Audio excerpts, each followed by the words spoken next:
मित्रांनो, स्वागत आहे आपल्या द गुड यूट्यूब चॅनलवर. मित्रांनो, अतिशय महत्त्वाची आणि आनंदाची गुड न्यूज म्हणजे पवित्र पोर्टल जे काही 2025 शिक्षक भरती होणार आहे त्यासाठी महत्त्वाची सूचना आलेली आहे. पवित्र पोर्टल टॅब जो आहे तर तो सध्या रजिस्ट्रेशनसाठी अवेलेबल झाला आहे. तर त्या अनुषंगाने ह्या व्हिडिओच्या माध्यमातून संपूर्ण माहिती आपण जाणून घेणार आहोत. तत्पूर्वी तुम्ही जर आपल्या चॅनलवर नवीन असाल तर चॅनलला आवर्जून सबस्क्राईब करून घ्या.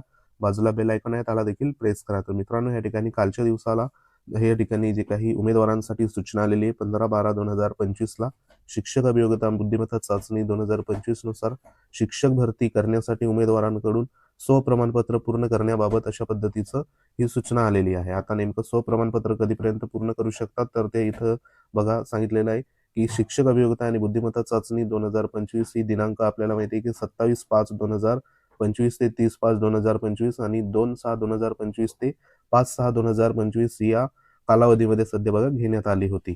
या चाचणीत जवळपास 2,28,808 उमेदवारांनी नोंदणी केली होती. सदर चाचणी उमेदवारांना स्वप्रमाणपत्र तयार करण्यासाठी पोर्टलवर सुविधा देण्यात आलेली आहे. उमेदवारांची जी काही स्वप्रमाणपत्र करताना आवश्यक असणाऱ्या तपशीलवार मार्गदर्शक सूचना स्वतंत्र पोर्टलवर उपलब्ध करून देण्यात आलेल्या आहेत. त्यानंतर 4 नंबरमध्ये काय म्हटलेलं आहे की शिक्षक अभियोग्यता बुद्धिमत्ता चाचणी 2025 परीक्षा केवळ एक वेळ देण्याची तरतूद आहे.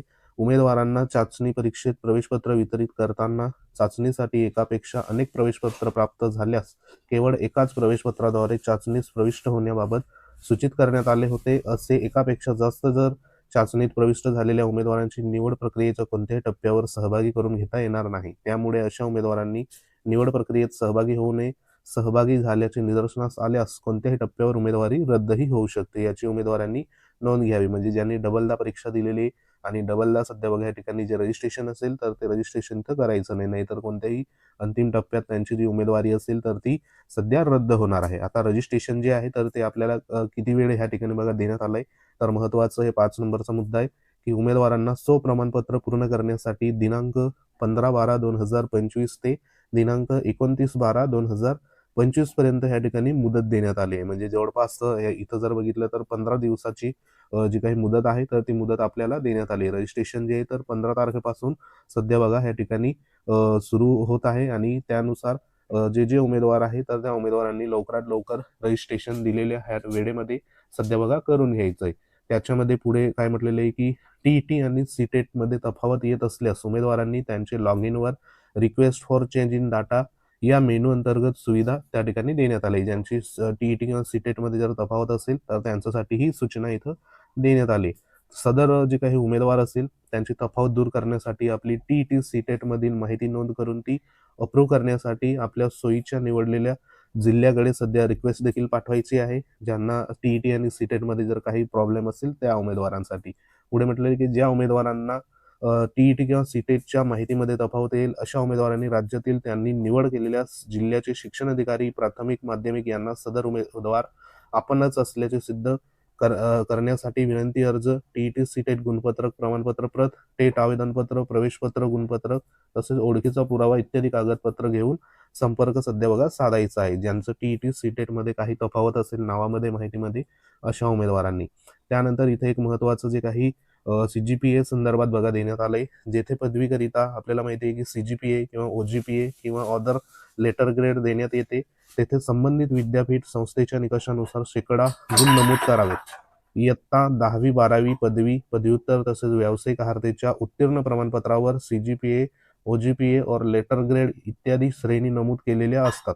या श्रेणीचे प्रत्यक्ष गुणामध्ये रूपांतर करण्याचे प्रत्येक बोर्ड विद्यापीठ संस्थेचे सूत्र वेगवेगळे स्वतंत्र असते. त्यामुळे पोर्टलवर अशी वेगवेगळी सूत्र देणे शक्य नाही. यास्तव उमेदवारांनी शैक्षणिक व्यावसायिक अर्हतेचे उत्तीर्ण प्रमाणपत्र असेल, सीजीपीए ओजीपीए किंवा अदर जे काही लेटर ग्रेड इत्यादी नमूद आहेत त्यांनी त्या बोर्ड विद्यापीठ संस्था असलेल्या गुण रूपांतराचे सूत्र विचारात घेऊन प्राप्त गुण प्रमाणपत्र माहिती नोंद करावी. म्हणजे या ठिकाणी तुमचं जर सीजीपीए आणि ओजीपीए संदर्भात या ठिकाणी ग्रेडमध्ये जर मार्कशीटमध्ये तुमचे गुण दाखवलेले असेल तर ते तुम्हाला कन्वर्ट सध्या करून घ्यायचंय. प्रत्येक जे काही विद्यापीठ असेल संस्था असेल त्या ठिकाणी जाऊन सध्या तुमचं जे काही गुण आहे प्राप्त गुण आणि या ठिकाणी एकूण गुण अशा पद्धतीने टक्केवारीचं त्या ठिकाणी बघा काढून घ्यायचं आहे आणि प्रमाणपत्र सध्या बघा तुमच्याजवळ ठेवायचं आहे जेणेकरून रजिस्ट्रेशन करताना तुम्हाला प्रॉब्लेम होणार नाही.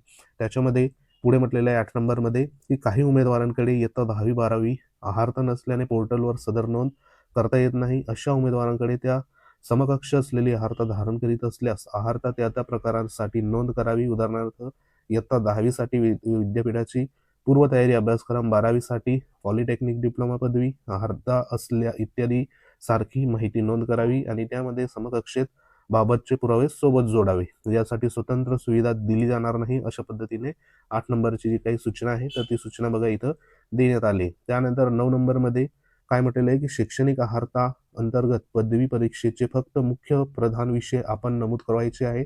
पदवी परीक्षेच्या गौण विषयाचा समावेश प्रमाणपत्रामध्ये करता येणार नाही. म्हणजे जे तुमची पदवी परीक्षा ग्रॅज्युएशनला जो काही मुख्य विषय म्हणजे या ठिकाणी स्पेशल विषय असेल तर त्याचं त्या ठिकाणी नमूद करायचं आहे आणि जे गौण विषय असेल इतर जनरल विषय तर ते सध्या बघा प्रमाणपत्रामध्ये त्या ठिकाणी नमूद करता येणार नाही. गौण विषयाचा समावेश उमेदवारांनी स्वप्रमाणपत्रामध्ये केल्यास संबंधित उमेदवार कोणत्याही स्तरावर अपात्र ठरेल याची उमेदवारांनी नोंद घ्यावी. तर हा एक महत्वाचा पॉईंट जो आहे तर ह्या ठिकाणी बघा देण्यात आलेला आहे. तर ह्याच्यामध्ये तुमचा स्पेशल असेल विषय तो सध्या बघा त्या ठिकाणी नोंद करायचा आहे.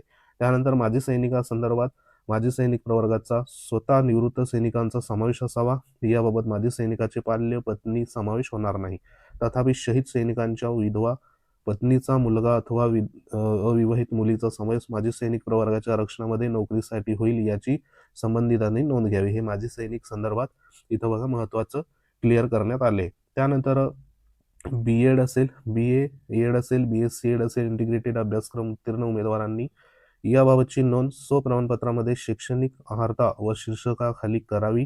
सदर अभ्यासक्रम व्यावसायिक आहारतेमध्ये विचार केला जाईल. त्यामुळे आहारतेची नोंद स्वतंत्ररित्या व्यावसायिक आहारतेमध्ये करण्याची आवश्यकता नाही.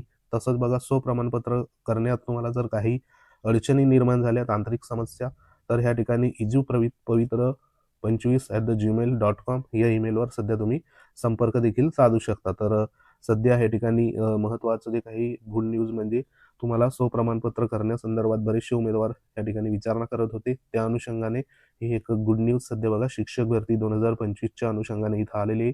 तर रजिस्ट्रेशन जे आहे तर ते 15/12/2025 पासून सध्या सुरुवात झालेली आहे आणि लास्ट जी आहे तर ती 29/12/2025 पर्यंत सध्या असणार आहे. तर या कालावधीमध्ये संपूर्ण जे काही स्वप्रमाणपत्र असेल तर ते व्यवस्थित बघा करून घ्या, जेणेकरून आगामी शिक्षक भरतीमध्ये या ठिकाणी तुमच्या स्वप्रमाणपत्रानुसार पुढे जे काही निवड असेल तर ती निवड सध्या बघा होणार आहे.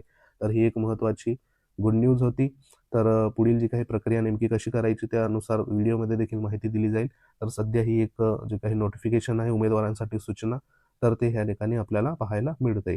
तर महत्वाचा व्हिडिओ होता. व्हिडिओ आवडल्यास लाईक करा, शेअर करा. तुम्ही जर आपल्या चॅनलवर नवीन असाल चॅनलला आवर्जून सबस्क्राईब करून घ्या. बाजूला बेल आयकॉन आहे त्याला देखील प्रेस करा. तर भेटू आपण अशाच प्रकारच्या पुढच्या महत्त्वाच्या अपडेटसाठी. सर्वांना रजिस्ट्रेशनसाठी शुभेच्छा. तर भेटू पुढच्या नेक्स्ट अपडेटमध्ये. तोपर्यंत जय हिंद, वंदे मातरम.